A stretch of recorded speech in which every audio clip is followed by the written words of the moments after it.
Qual que é a conclusão? Como que o Estado fode os cracudos? Falei pra ele que eu queria falar disso. Então, de diversas maneiras, né? Você quer saber sobre o porte... A gente acha que a questão das drogas é uma questão muito complexa.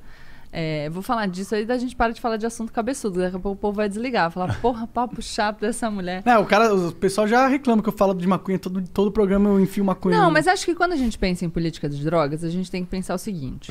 Faz bastante tempo que a gente tá proibindo droga. E, enfim, elas estão aí ganhando a guerra às drogas há anos. Então, não tá funcionando. O Jean tem uma camisa maneira pra caralho. Palmas para as drogas que por mais um ano venceram a guerra às drogas. É dessa marca, não é, Jean? Não é dessa marca aqui? Cara, pior que eu não lembro, pra ser sincero. Talvez seja. Então, acho que esse é um indicativo, não de que as pessoas precisem concordar com a minha proposta, mas de que a gente precisa pensar. Porque se a gente está fazendo um negócio por tanto tempo e o negócio não está funcionando como a gente quer, a gente precisa pensar. Eu tenho no meu Instagram uma série de vídeos sobre isso, mostrando uma fala do ex-ministro e ex-juiz Sérgio Moro, porque, enfim, na época, uma visão não considerada alinhada ao meu pensamento, e ele falando sobre o tabaco. Ele estava dizendo, pô, a gente tem um imposto alto sobre o tabaco, só que isso faz com que uma parcela maior do mercado seja tomada pelo contrabando. 40%, e o cigarro... ou 60%, sei lá. O cigarro contrabandeado, ele não tem controle fitossanitário, então ele é pior para a saúde. Com a droga é 100%. A gente não tem controle fitossanitário. E o prensado é um lixo. Então, um lixo. O bem jurídico tutelado na linguagem do direito penal, aquilo que o crime previsto na lei de drogas protege, em tese, é a saúde pública. Só que a gente está gerando mais prejuízo para a saúde pública. E aí a gente gasta muito mais dinheiro encarcerando pessoas, prendendo gente, do que com saúde pública. E aí outro ponto, quem que a gente prende? Os grandes traficantes? Não.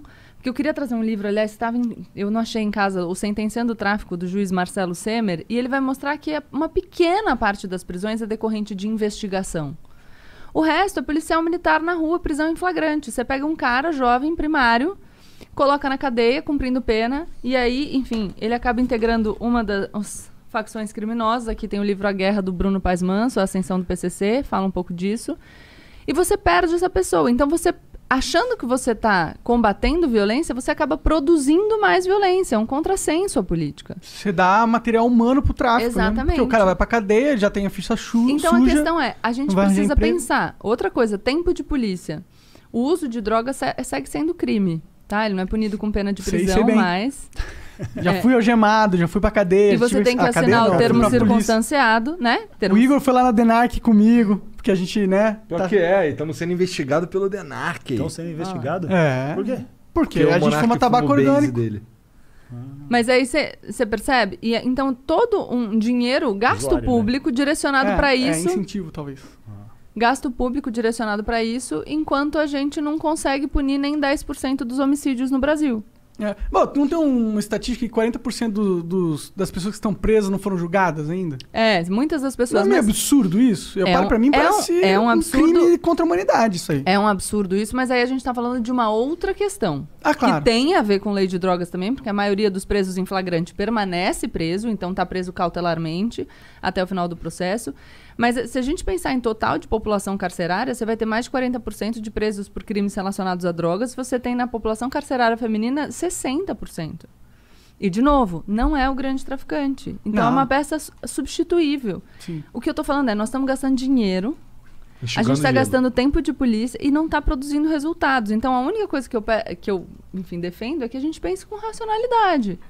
Cara, bora debater. Não precisa concordar comigo não, cara, mas não tá funcionando.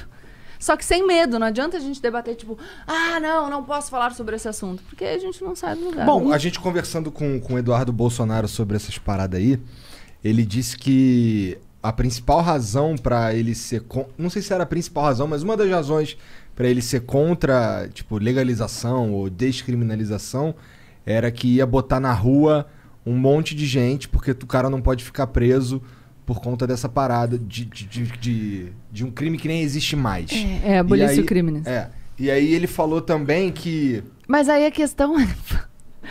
Olha, eu sou contra a descriminalização porque vai botar na rua pessoas. Então você é contra a descriminalização porque você é contra que essas pessoas fiquem na rua, ponto. Porque se você acha que o crime não deveria existir, não te interessa o pretérito. E aí vem o que ele falou depois. O que ele falou depois é o seguinte, é muito mais... Por exemplo, às vezes a gente pega... Não tô falando que eu concordo, beleza? Tô Tá, relatando. Ele disse que às vezes a gente pega um cara que cometeu outros crimes e a gente consegue prender ele porque ele tava com droga.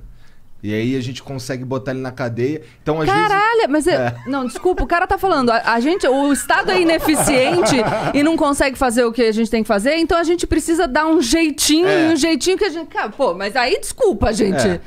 A falha do argumento tá nele mesmo, nos dois. Sim. Não faz nenhum sentido. Então, mas aí a gente foi conversando sobre isso um tempo e não avançamos. Mas... Que bom. É que não vai mudar a ideia do Eduardo Bolsonaro sobre drogas ao vivo num programa, né? Mas é importante a gente poder debater para as pessoas que estão escutando. Eu acho. Ô, Eduardo, talvez eu tenha falado merda, mas foi isso que eu me lembro. Mas é muito complexo o assunto, né, cara? O foda é a galera, tipo, jogar qualquer coisa de orelhada sem estudar a fundo, porque é um assunto delicado demais, né? Mexe com a vida das pessoas. E outra, você não precisa dar um passo gigante. Eu aceito pequenos passos. Primeiro é maconha. Você não precisa... Não, e você não precisa descriminalizar. A gente não conseguiu ainda nem julgar o recurso que está no Supremo para descriminalizar a conduta de porte para uso pessoal.